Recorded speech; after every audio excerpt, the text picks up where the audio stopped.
పవన్ కళ్యాణ్ ఆగ్రహం తర్వాత సోషల్ మీడియాపై ఎలా పోలీసులు విరుచుకుపడ్డారో ఇప్పుడు బియ్యం మాఫియాపై కూడా ప్రభుత్వం అలాగే విరుచుకుపడబోతోంది.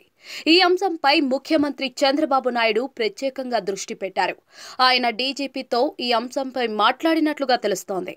సంబంధిత విభాగాల అధికారులతో పూర్తిస్థాయి నివేదిక తెప్పించుకుని ఇంటెలిజెన్స్ అధికారులతో కూడా సమావేశాలు ఏర్పాటు చేసి మొత్తంగా ఓ భారీ ఆపరేషన్ను ప్లాన్ చేయాలనుకుంటున్నట్లుగా తెలుస్తోంది. దీనికి సంబంధించిన కార్యాచరణ ఇప్పటికే ప్రారంభమైందని అంటున్నారు. కాకినాడ పోర్టు నుంచి ఎన్ని రకాల స్మగ్లింగ్ జరుగుతోందో చెప్పడం కష్టం. కానీ ఇప్పటి వరకు ఎవరూ ఆపలేకపోయారు. ఇక ముందు అలా ఉండకూడదని ప్రభుత్వం భావిస్తోంది. కంప్లీట్ గా ఎగుమతులు దిగుమతుల వ్యవహారాలన్నీ పారదర్శకంగా ఉండేలా ఏర్పాట్లు చేయబోతున్నారు. ఒక్క బస్తా రేషన్ బియ్యం షిప్పుల్లోకి వెళ్లాలన్నా దొరికిపోయేలా ఏర్పాట్లు చేస్తూ ఉన్నారు.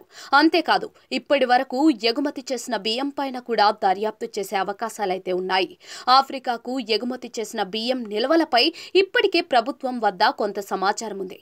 కేంద్ర ప్రభుత్వం ఇంటెలిజెన్స్ తో సమన్వయం చేసుకుని మిగిలిన సమాచారం రాబట్టనున్నారు. బియ్యం మాఫియా సంగతి చూడటానికి వ్యూహాత్మకంగా పవన్ కళ్యాణ్ కాకినాడ పోర్టుకు వెళ్లారేమోనని వైసీపీ నేతల్లో అనుమానం బలపడుతోంది.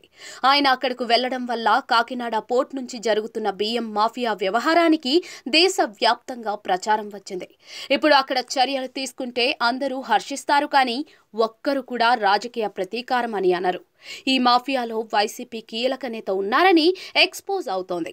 వ్యూహాత్మకంగా పవన్, చంద్రబాబు కలిసి తమ ఆయువు పట్టుపై కొడుతున్నారని వైసీపీ నేతలు గింజుకునే పరిస్థితి కనిపిస్తోంది.